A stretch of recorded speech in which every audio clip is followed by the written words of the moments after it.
بسم اللہ الرحمن الرحیم۔ السلام علیکم ورحمۃ اللہ وبرکاتہ۔ معزز خواتین و حضرات، تعلیم و تربیت صرف اسی شخص پر اثر انداز ہوتی ہے کہ جو اس کی اہلیت بھی رکھتا ہو۔ چنانچہ حضرت شیخ سعدی رحمۃ اللہ علیہ نے اپنی کتاب گلستان کے باب ہفتوں میں ایک بڑی ہی زبردست حکایت ایک وزیر کی لکھی ہے۔ آپ لکھتے ہیں کہ ایک وزیر نے اپنا کن ذہن اور نالائق بیٹا ایک دانش مند کے پاس تعلیم و تربیت کے لیے بھیجا۔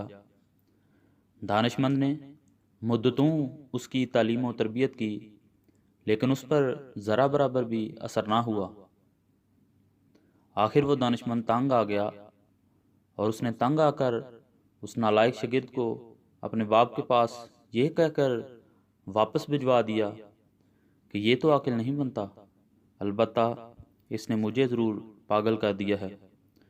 تو اس کے بعد حضرت شیخ سعدی رحمۃ اللہ علیہ نے درج ذیل فارسی اشعار درج کیے ہیں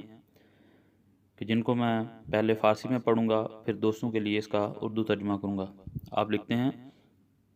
کہ چون بود اصل گوہری قابل، تربیت را درو اثر باشد، ہیچ سیغل نکو ندانت کرد، آہنی را کہ بد گوہر باشد، سگ به دریای هفتگانه مشو که چون تر شد پلید تر باشد، خر عیسی گرش به مکه برند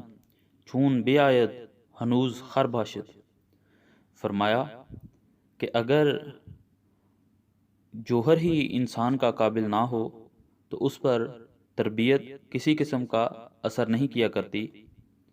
اور ہیٹ سیکل نکو ندانت کر کہ کوئی سیکل درست نہیں کر سکتا، آہنیرا کہ بد گوہر باشد، اس لوہے کو کہ جو بد گوہر ہو یعنی اچھی نسل کا نہ ہو، سگ بے دریائے ہفتگانے مشو کہ کتے کو 7 قسم کے سمندروں میں مت نہلاؤ کہ چون تر شد پلید تر باشد، کیونکہ جب وہ کتا اس پانی میں تر ہوگا تو جب باہر آئے گا تو مزید پلید ہو کر باہر آئے گا، یعنی اس کام کا کوئی فائدہ نہیں ہے۔ خرے عیسیٰ گرش پہ مکے برند کہ عیسیٰ کے گدھے کو خواہ مکہ میں لے جاؤ،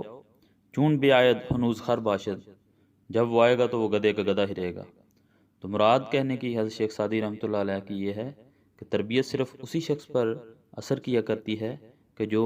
اس کو حاصل کرنے کا خواہاں ہو اور اس میں وہ اوصاف بھی ہوں حصول کے۔